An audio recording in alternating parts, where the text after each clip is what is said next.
That's what I do. I'm a shameless shill. Yes. Let's talk about the Lakers, Jay. Their third straight win, squeaking by the Rockets, but LeBron went for 30, AD and Russ added 27 apiece. They starting to find their groove? Look, Frank Vogel is tinkering with the lineups. Avery Bradley got the last 2 starts. They've gone smaller, which means AD can play more of the 5. I like when they go small. Inevitably, they have to be big. They have to get back to where they were defensively last year. That'll be the key for them, Max. You think they will? Eventually, I will bet on LeBron James and Russell Westbrook to get back defensively to where they were. Westbrook will figure it out second half of the season. Pelican star Zion Williamson is progressing in his recovery from fractured right foot. He's going to have another set of scans in 2 or 3 weeks to determine if he can start 5-on-5. What's your level of concern with Zion? It's been a 10. I've been concerned with Zion ever since I watched him play at Duke because he has a body type that can get a little bit out of hand. Right now, hearing reports that he's over 300 pounds. Seeing him work out, you saw what Charles Barkley said about him last night on TNT, having some fun. For a guy that attacks the rim all the time, you get worried about him in that transition, that chaos. You get worried about him. We've never seen a guy like that exactly. Tonight, KD, Harden, and the Nets host Trae Young and the Hawks. Good game to go to, I think, tonight. This is a good one. The Beard has picked it up in Brooklyn last 2 wins, a couple with a triple-double against the Pistons. Before that, Harden scored 29, added 8 points, 8 rebounds, 8 assists in a win over the Pacers. What's your take on how Harden, KD, and Brooklyn are coming along without Kyrie? Well, we'll have feet on the floor tonight, Max. You and I. We'll be there at the game watching it courtside. Look, I think it's a matter of time. James Harden has adjusted to the whole foul hunting. I mean, look, tonight you have 2 of the most controversial foul hunters in the history of basketball. Yeah. Trae Young going against James Harden. They could call this rule the Trae Young-James Harden rule. 1,000%. The question is, defensively, at times, Brooklyn takes possessions off. They want to beat you offensively. Who guards Trae Young? You saw that when the 76ers played Trae Young. Tyrese Maxey did one hell of a job staying attached to his hip. This is a great challenge for the Brooklyn Nets defensively to show you how they're making waves. You know what the best part about going to a basketball game with Jay Will is? Where you sit. 1,000%. All right, Jay. All right, baby. We're playing for it all. We're playing for everything. We're playing for the dreams that we've had as a little kid. Michael Thomas is out for the season. Michael Thomas out for the season. The result of a setback in his recovery from ankle surgery. Thomas underwent surgery back in June, missed 9 games last year after a great 2019. He broke the single-season record with 149 catches. Cleveland Browns wideout, maybe you heard of him, Odell Beckham Jr. will not practice today due to a non-injury-related personal matter, according to the team, one day after his father, Odell's father, posted video on social media aimed at quarterback Baker Mayfield, who time and time again was not getting the ball to a wide-open Odell in the video. And Packers quarterback Aaron Rodgers has tested positive for COVID-19 and will not play Sunday, ESPN has confirmed. Jordan Love will start in place of Rodgers. The earliest Rodgers can come back based on the NFLPA protocols is Saturday, November 13th. Here's Rodgers back in August when asked about his vaccination status. Listen to this. Yeah, I've been immunized. There's a lot of conversation around it. There's guys on the team that haven't been vaccinated. I think it's a personal decision. I'm not going to judge those guys.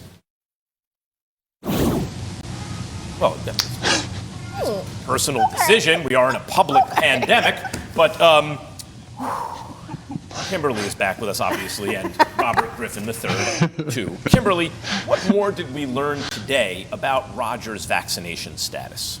That people thought he was vaccinated when he wasn't. I think with Rodgers, he had taken alternative treatments at the start of training camp and, went to the league and said, hey, does this count as being vaccinated? And the league said no. So the whole time he is, from what I understand, followed protocols for unvaccinated players, except he has been seen having press conferences with the media without a mask. Normally, the Packers put those unvaccinated players on Zoom calls when talking to the media. So, alternative treatments? What are you going to go to a eucalyptus tree and then go to the bottom of a volcano and turn around 3 times? And there's a safe and effective and widely available vaccine. Okay, Robert. He's talking about it like you have Lamar, you have Kirk Cousins, you got guys say, it's just. I have the same reaction every time. To Kyrie, to Aaron Rodgers, to everyone. Rodgers doesn't skate because he's Aaron Rodgers. Robert, what is your reaction to all this? Hey, Max, this is Aaron Rodgers, the first of his kind player executive, right? Maybe he thought those therapy sessions that he was having with McAfee every week were going to keep him vaccinated from the virus. But the bottom line is this. He's unvaccinated. He's going to be out for 10 days. And now the Packers get a look at Jordan Love. They got to look at him all offseason, but now they get to look at him in season in a big-time game against the Chiefs, being the starter. So for A-Rod, I'm praying for him, pray for his health, and maybe he can now realize that those alternative treatments that he was taking did not keep him safe from COVID-19. You know, I'm glad you said that up, first of his kind player executive, because Aaron Rodgers wanted cooperation from the team. He didn't like the spirit with which they were in a relationship with him, right? He didn't like the spirit of that relationship. He wanted to see change. Seems to me that when you're unavailable because you're unvaccinated, not that you can't catch it anyway, you can, as Saquon did, as anyone could. But it raises the chance, and then you have to go to an additional protocols, meaning you're unavailable, that you are not cooperating in the spirit that you're asking the team to cooperate with you. I think that's a great point. Right. Robert Griffin III. I can't call you just plain Robert. I just can't do it because, you're RG3 to me, so Robert Griffin III is as good as I can do. All right. Now Jordan Love is slated to start Sunday against the Chiefs. Robert, what should we expect from Love in his first career start? Yeah, I want to answer what you said there, because Aaron Rodgers being that player executive, I'm pretty sure most executives or most of the teams had mandated that their higher up and their employees have to be vaccinated. So there's another thing that he just missed out on there. But for Jordan Love, what can you expect? I expect Matt LaFleur to protect him with the running game. That's what they want to do. They want to set up everything off the run. They want to show you multiple looks that look the same and run different plays off of them. So if they can get the ball going with Aaron Jones and A.J. Dillon, I think they're going to be fine. They won't be probably as a sure thing as you might have thought they were with Aaron Rodgers at the helm, because he's a special player. But Jordan Love is no slouch, and he's got to show the world that he can play. And maybe this is an audition for him. Maybe the Packers say, hey, we're tired of all those alternative treatments, and we're tired of this player executive. This guy can play and he's ready to go. Jordan Love has an opportunity to do that this Sunday. Thank you so much, Robert. I want everyone now to take a look. We every week decide what jerseys we are going to buy or to rock, as the kids say, based on the performance of that player and also based on who you want to associate yourself with. Let's take a look at my closet of NFL jersey awesomeness. The most recent addition was Joe Burrow. Also have 2 Lamar Jackson jerseys. I had a couple of really big weeks. Strictly ballers in my closet. Back here with Kimberly Martin and Tim Hasselbeck. Tim, whose jersey are you buying after their Week 8 performance? Well, there was a jersey I tried to buy, but Kimberly already had taken it off the rack. So I'm buying Cooper Rush's jersey this week. He was kind of thrown into a pretty unique situation in a big spot.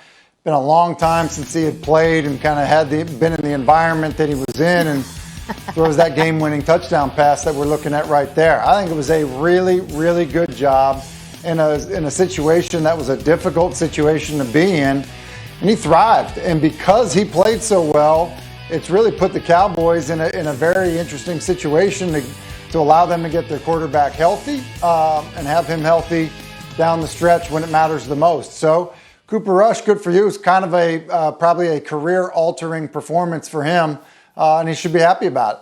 Cooper Rush. Some red hair there. Almost. Cooper Rush jersey. It must be a game-worn jersey. They're not selling Cooper Rush jerseys, but Tim's got some juice. Probably has a game-worn Cooper Rush jersey. What about you, Kimberly? Man, this is from Mike Greenberg and Alan Hahn.